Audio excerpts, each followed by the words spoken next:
Hello guys! Welcome back to our YouTube channel. I'll try to dub some video of motivational speech.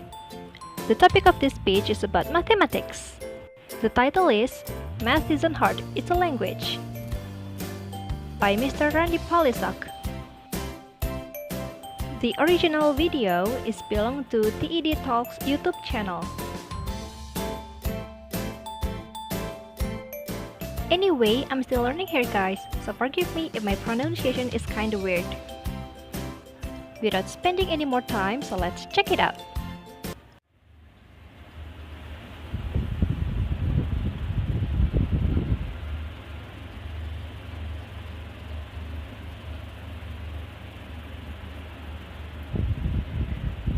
"26%.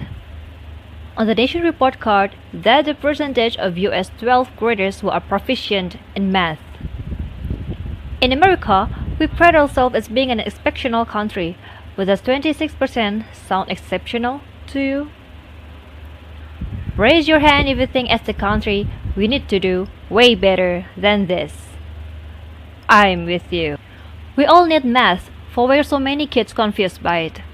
It is because only 26% of people are hardwired for math, while 74% are not. After working with thousands of kids, I can tell you this is the case at all. Kids don't understand math because we've been teaching it as a dehumanized subject. But if we make math human again, it'll start to make sense again. You're probably wondering, how was math ever human in the first place? So think about it. Math is a human language, just like English, Spanish, or Chinese, because it allows people to communicate with each other. Even in ancient time, people need the language of math to conduct trade, to build monuments, and to measure the land for farming. This idea of math as a language isn't exactly new. A great philosopher once said, "The law of nature are written in the language of mathematics." So you see, even Galileo agrees with me. But somewhere along the line, we've taken this language of math, which is about the real world around us, and we abstracted it beyond recognition, and that's why kids are confused. Let me show you what I mean. Read this 3rd grade California math standard and see if it would make sense to an 8-year-old. Understand the fraction 1 over b as the quantity formed by one part when whole is partitioned into b equal parts. Understand fraction a over b as the quantity formed by a parts of size 1 over b. And if you gave this description to an 8-year-old, you probably get a reaction like this. To a math expert, these standards make sense. But to a kid, it's absolute torture. I choose this example specifically because fractions are foundational to algebra, trigonometry, and even calculus. So kids don't understand fraction in elementary and middle school, they have a tough road ahead of them in high school. But is there a way to make fractions simple and easy for kids to understand? Yes. Just remember that math is a language and use that to your advantage. For example, when I teach 5th graders how to add and subtract fractions, I start with the apples plus apples lesson. First I ask, what's 1 apple plus 1 apple? And kids will often say 2, which is partially correct. All of them include the word as well since math is a language. So it's not just 2, it's 2 apples. Next is 3 pencils plus 2 pencils. You all know that pencils plus pencils give you pencils. So everyone, how many pencils? 5 pencils is right. And the key is you included the words. I tried this lesson with my 5-year-old niece once. After she added pencils and pencils, I asked her, what's 4 billion plus 1 billion? And my aunt overheard this and she scolded me and said, "Are you crazy? She's in the kindergarten. How's she supposed to know 4 billion plus 1 billion? And done it. My niece finishes counting, looks up and says, 5 billion? And I said, that's right, it is 5 billion. My aunt just shook her head and laughed because she did not expect that from 5-year-old. But all you have to do is take a language approach and math becomes intuitive and easy to understand. Then I asked her a question that kindergartners are definitely not supposed to know. What's 1/3 plus 1/3? And immediately she answered 2/3. So if you're wondering, how could she possibly know that when she doesn't know about numerators and denominators yet? You see, she wasn't thinking about numerators and denominators. She thought of the problem this way. And she used 1 apple plus 1 apple as her analogy to understand 1/3 plus 1/3. So even a kindergartner can add fractions, you better believe that every 5th grader can do it as well.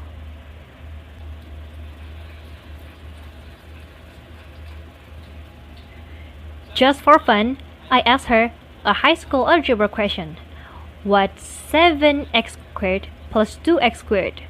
And this little 5-year-old girl correctly answered 9x squared. And she didn't need any exponent rules to figure that out. So when people say that we are either hardwired for math or not, it's not true. Math is a human language, so we all have the ability to understand it. We need to take a language approach to math urgently because too many kids are lost and they're anxious about math, and it doesn't have to be that way. I worked with an angry, frustrated high school student once who couldn't pass algebra because he only knew 44% of her multiplication facts. I told her, that's like trying to read and only knowing 44% of the alphabet. It's holding you back. She couldn't factor or solve equations, and she had no confidence in math.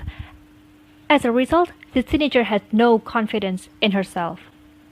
I told her, we have to start with multiplication, because once you know all of the facts by heart, everything gets easier and it'll be like having a fast pass to every ride of Disneyland. What do you think? And she said, okay. So she systematically learned her times table in 4 weeks, and yes, even multiplication has language embedded in it. You'd be surprised how many kids don't realize 7 times 3 can be spelled out as 7 times 3, which just means 3 7 times, just like this. So when kids see it this way, they quickly realize that repeated addition is slow and inconvenient, so they gladly memorize that 3 7 times always give you 21. So for this teenager who was at risk of dropping out, becoming fluent and confident in multiplication was a game changer, because for the first time, she could focus on problem solving instead of counting on her fingers. I knew she had turned the corner when she figured out that a 2-year college at $445 a month would cost you $10,630. And she looked at me disapprovingly and said, Mr. Polysock, that's expensive. At that moment, math was no longer causing problem for her, but she was using math to solve problems as a responsible adult would. As an educator, it's my duty to challenge kids to reach higher. So I'll leave you with this challenge. Our country is stuck at 26% proficiency, and I challenge you to push that number higher. This is important because mathematical thinking not only builds young minds, but our kids need it to imagine and build a future that doesn't yet exist. Meeting this challenge can be as simple as apples plus apples. Insist that we teach math as a human language, and we will get there sooner rather than later. Thank you. Thank you guys for watching. If you find this video interesting, don't forget to like, comment, and share this video. See you guys and hope you guys like it. Goodbye.